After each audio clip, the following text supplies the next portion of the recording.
Doctor Farid پاچا صاحب، تنظیم اسلامی اور جماعت اسلامی نے جو ہے بڑی طویل ایک سود کے حوالے سے جو ہے عدالتی جنگ لڑی ہے. الٹیمیٹلی وفاقی شرعی عدالت کا فیصلہ جو ہے وہ آیا رمضان المبارک کے آخری عشرے میں، غالباً 27 رمضان کو، اور اس میں عدالت نے جو ہے وہ بہت زیادہ بہترین گائیڈ لائن دی اور کئی ڈیڈ لائنز بھی دے دی کہ اس تاریخ تک یہ کام آپ نے کرنے ہیں. اب حکومت اس پہ تھوڑی ریلکٹنٹ تھی، عوامی پریشر آیا، دینی جماعتوں کا پریشر آیا، تو حکومت نے اس حوالے سے ایک ٹاسک فورس بنا دی ہے.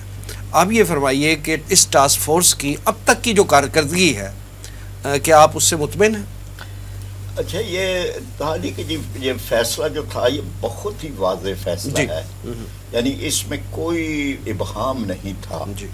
حد الوسع انہوں نے بالکل، یعنی یہ جو بحث تھی کہ بینکوں کا سود اور ربا اور انٹرسٹ میں فرق، یہ ساری چیزیں 100 تفاسیر کے حوالے دیے، نام دیے، اور اسے 318 صفحات پر مشتمل یہ فیصلہ بڑا کمپریہنسو ہے.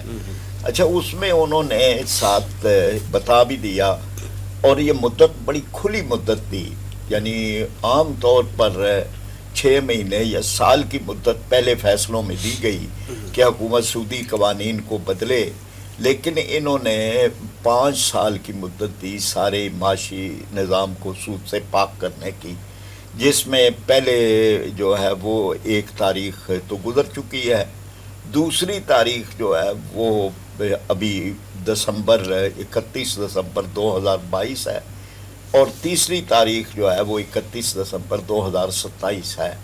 ابھی ساری بالکل واضح لائن ہے حکومت کے لیے. اچھا، یہ بھی ساتھ رکھ دیا کہ اگر کسی کو کوئی بہام ہے تو ہمارے پاس آئیں، یعنی خود وفاقی شرعی عدالت کے پاس آئیں.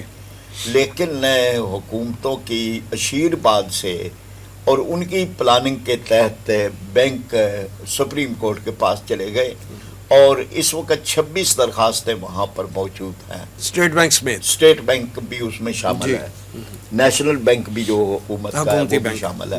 اچھا، اب اس پہ پھر تھا کہ کوئی، یعنی جیسے رکاوٹ ڈالنی ہوتی ہے، جیسے مؤخر کروانا ہوتا ہے، جیسے یہ کہ ہم نہیں چاہتے کہ یہ ہو، مطلب یہ ساری بدنیتی اس میں داخل تھی.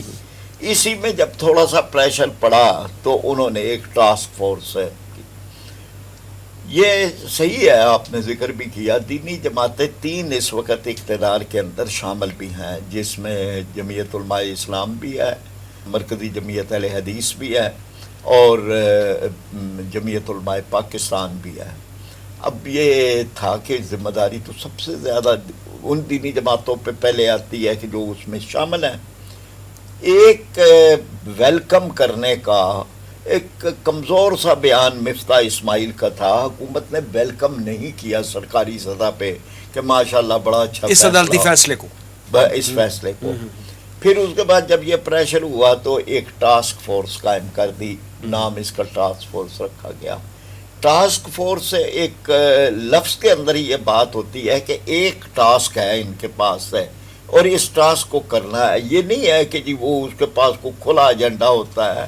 اس نے ایک، اور ٹاسک فورس کا مطلب یہ تھا کہ یہ جو 31 دسمبر 2022 تک قوانین کی تبدیلی اور 31 دسمبر 2027 تک پورے معاشی نظام کی تبدیلی، یہ کس طرح سے ہوگی، اس کے سٹیپس کیا ہوں گے، اس کا روڈ میپ کیا ہوگا، یہ ایجنڈا تھا یا ہونا چاہیے. لیکن اس کے بعد 17 جولائی کو ایک اجلاس ہوا. اس اجلاس کے اندر جو شامل تھے وزیر قانون اور 4 یا 5 وہ وزرات تھے کہ جن کا سرے سے کوئی تعلق نہیں. وزیر امور کشمیر، اس کا سودی معیشت سے کیا تعلق ہے؟ وزیر مواصلات ہے، یعنی ان کا کیا تعلق ہے؟ اور اسی طرح وزیر انسانی حقوق. تو یہ جو تھا نا جی کہ یہ وہاں سے سمجھ آ گئی کہ یہ کچھ کرنا نہیں چاہتے. آپ حکومت کی سنجیدگی، متانت اور سنسیریٹی کا اندازہ اس بات سے لگا لیں کہ جو اس کیس کے پٹیشنرز تھے جنہوں نے 20 سال عدالتی جنگ لڑی ہے، ان میں سے کسی ایک کو شامل ہی نہیں کیا. اس نہیں کیا، یہ مطلب رابطہ تک نہیں کیا کہ بھئی اگر آپ نہیں بھی شامل ہونا چاہتے تو آپ کچھ معاونت تو کریں اس ٹاسک فورس کی، معاونت کریں. اچھا، اس کے بعد پھر انہوں نے دوسرا یہ کیا کہ اس میں سیکریٹری ہیں، یعنی وزارت خزانہ، اور پھر اسی طرح سے سیکورٹی ایکسچینج وغیرہ وغیرہ، یعنی وہ پوری میٹنگ جو ہے وہ ایک سائیڈ پر 15-16 افراد، دوسری سائیڈ پر انہوں نے 3-4 علماء جن میں مفتی تقی عثمانی صاحب تھے، اور اسی طرح سے راغب نعیمی صاحب اور علامہ حسین اکبر صاحب اور مولانا قاسم اتاری صاحب۔ ان علماء اکرام کا کیا موقف تھا اس ٹاسک فورس کے حوالے سے؟ میری سب سے ملاقات ہوئی۔ اچھا، ان سب علماء، یہ سب علماء راغب نعیمی صاحب سے ہوئی، علامہ حسین اکبر صاحب سے ہوئی، اور اسی طرح مفتی تقی عثمانی، سب سے اہم مفتی تقی عثمانی صاحب ہیں۔ اس لیے بھی اہم ہیں کہ انہوں نے جو فیصلہ تھا 1999 کا، اس کے ایک جج تھے، وہ جسٹس تھے، وہ اس بینچ کے اندر شامل تھے کہ جس نے 1999 میں 1991 والے فیصلے کی توثیق کی تھی۔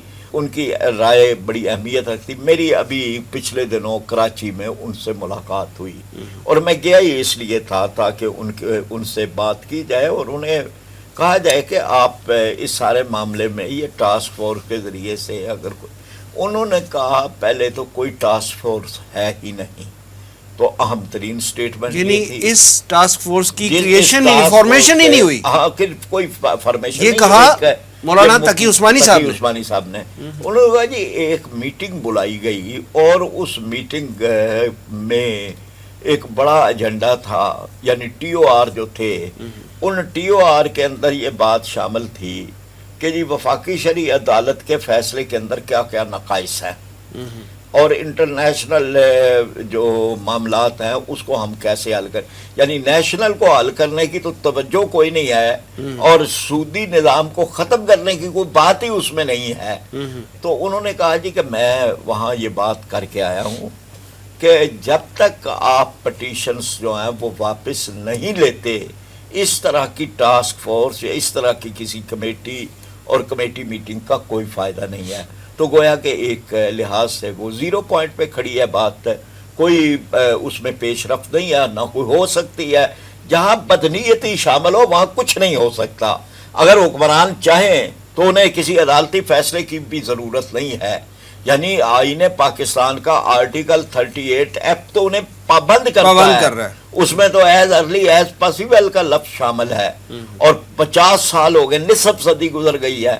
تو بہرحال یہ ہے کہ جی اس میں پوری مکمل بدنیتی داخل ہے قطعاً، یعنی حکمران یہ جو سودی معیشت کے خاتمہ اس ایجنڈے پہ آگے نہیں بڑھنا چاہتے، حالانکہ یہی راہ نجات ہے، یعنی واحد راہ نجات اگر اس وقت اس معاشی دلدل سے نکلنے کا کوئی راستہ ہے تو وہ سودی معیشت کا خاتمہ ہے۔